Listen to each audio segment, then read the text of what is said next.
So we're just going to jump into the epilogue. We're going to do the first battle so we can actually see what's going on and what you need to do to prepare for it. There isn't that much. See you in a minute.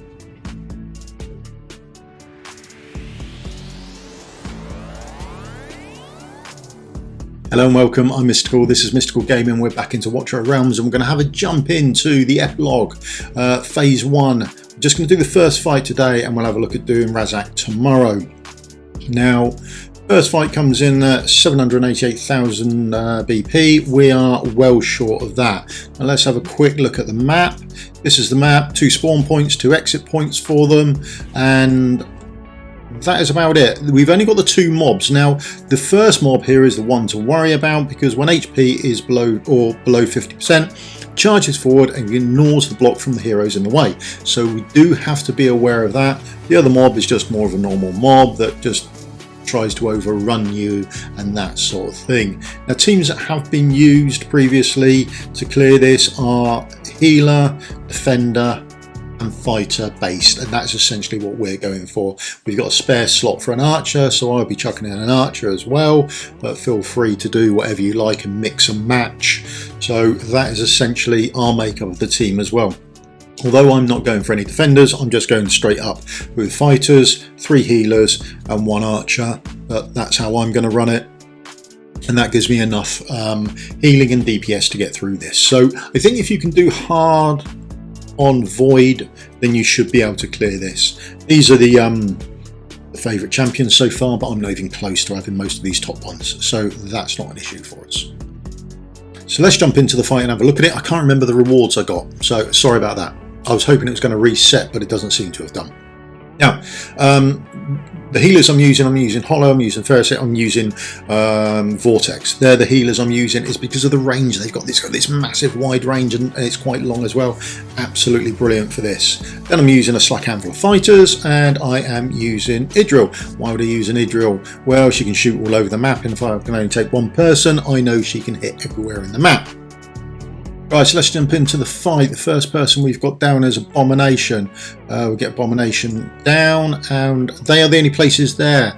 There are 3 sets of 2 positions where you can place defenders and fighters, that sort of thing, and there are only 4 positions in total where you can place down your platform units. So I place my Wrath down because I know they're coming down there later. We've already looked ahead, that sort of thing, so we already know that's happening. Our healer's gone down. I've gone first with Vortex just to cover off and give me some future proofing of where I'm going to want my fighters later on. Put Idril down because she's just going to help out some DPS, and I've got the time to do it. I fire off Idril's ultimate sort of whenever it comes on, really. Next is Hollow. She's got this lovely long range, so she can reach all the way over to line 4 where we can see Wrath, that bottom lane, and she can heal him up there. Now, I've got nothing to do now for the next little while. All I'm doing is waiting on my coin cap getting back up so we can fire off Idril to help with some DPS. Now here, just coming up here, we will get a quick warning up here. This is when HP is below 50%, they will charge forward. So that is the first. There is only 2 of them come up. That is the first one. So Valkyria's gone down there. She's going to start DPSing him down. Now I don't want to DPS him down too quickly. I need time. Firstly, Valkyria's going to need a healer, so I need to get a healer up there. And then after I've got the healer up there, I still need enough time to be able to get another fighter or defender or blocker, whatever you like, on behind her. So I need DPS are fast enough to kill the mob, but not too fast that it hits the 50% mark, leapfrogs over her, and runs off down the lane before anyone else gets a chance to get put up there. So there's a sweet spot that you're after. Right, so I've now got 20 coins. I've now placed my next fighter down behind them, and I'm in a nice place now. I'm going to put my next 2 down in lane 3 shortly. I'm just waiting for the boss. If we have a look at the boss now, fast approaching that 50%, and we'll see him just leapfrog over when he hits that 50% mark. Anyway, there we go, sorted. Gone and leapfrogged away. So we can withdraw Valkyria, we can withdraw the healer, and we can start tanking up lane 3 now. So lane 3 is tanked up. My fighter in the lane 1 is slowly building up there for their ultimates. because you do have to kill the mobs with your fighters. You have to be aware of how many they can actually block. Now, some of them have got the old artifact on that helps them block one more. That does come in handy occasionally. Right, so moving swiftly on with the fight now. Everything now is in a nice little place. We're about halfway through the fight, and we are just waiting for that last mob to appear. Again, the second of the two that do this leapfrog jump over shenanigans. So they come on lane 3. So what we need to do is we will get Valkyria back out on lane 3 to try the same trick again, and we will take her healer with us again, this time putting them on the platform but facing down towards lane 3. There we go. So there's the healer, there's Valkyria gone down, and then we're essentially good. We've got nothing else to worry about now. We're at 25 of 30. We've got 2 on the top lane. Our fighter can block 2, and they've got a healer, so not an issue there.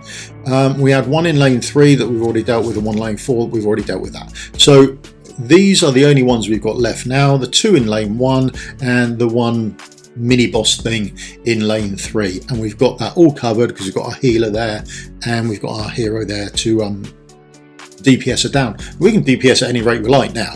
It's not an issue because we've already got the champions behind them. So 29 out of 30, you could recall pretty much everyone else if you really wanted to, but there, trigger off Idril occasionally, trigger off Hollow to build up some extra DPS on Idril, and that is about it. That is the fight done and dusted. It's not that tricky. Like I say, if you can do hard on Void Rift, I think you're in with a chance of doing this. I think this is quite a fair start fight. I don't think it's too bad. I think you're in with a good chance of doing it. If you're doing Nightmare, you can get on past this without too many issues. Like I say, tomorrow we'll do the Razak fight and we'll go from there. So that's the fight done, all done and dusted. I cannot remember, I'm sorry, I cannot remember the rewards I got for it. So who knows, you'll get surprised when it comes out then, won't you? You'll be able to see the rewards for yourself. So that is essentially the first fight done and dusted. I was at 672,000 PP. So I was well under that. Let's go and have a look at the heroes, and we'll have a look at their gear and that sort of stuff. And you'll have a good reason of why I was quite well under. So I've undergeared some of my champions.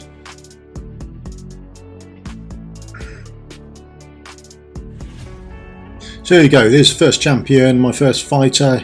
As gear he's got, skills are all done, his gear could be upgraded or ascended, and there's the artifact he's got on. It is a level 25 artifact, and yeah, that's him done. He needs to kill off the ads. So Kira, she's got her exclusive on, and skills aren't all done. I think I've done most of her skills, but I haven't done them all. Gear, she's in mixed gear. It is what it is. The stats work, and that's about it. So much gear swapping in this game, I rarely keep a track of what's where. Now, like I say, that's pretty much her done. She hasn't got all her skills done. Next one, Valkyria.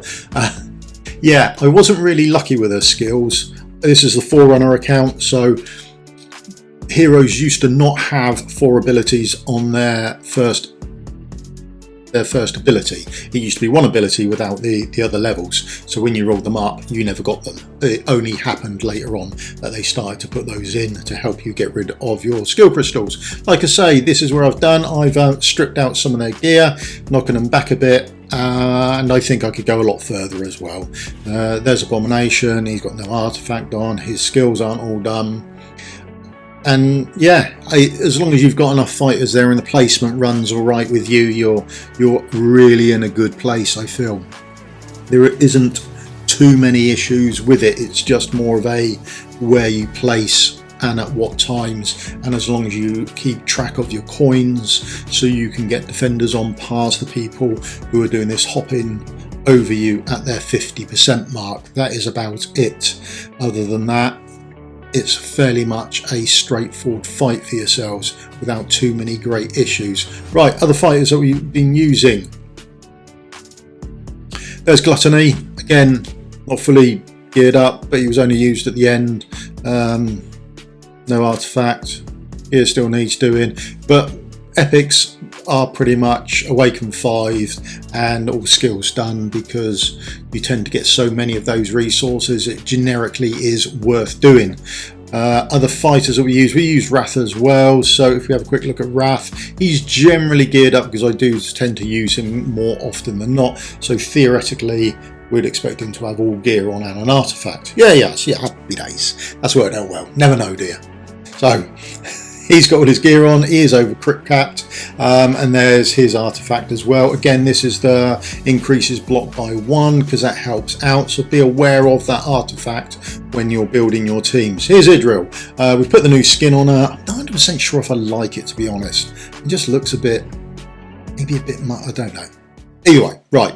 So I've built her up for 321, and I don't think I've touched her since. I imagine I'm not the only person who's like that. I imagine there's quite a few people who built her up for 321 and then just never touched her. Hollow, first of the healers. Now my healers, I do like to put in a speed piece in the center there, so that's normal for my healers. It's just the way I like to run them. I like them to be relatively quick. Again, they're epics, so they are all fully awakened and fully skilled up, and it is just the amulet is generically a speed piece for me.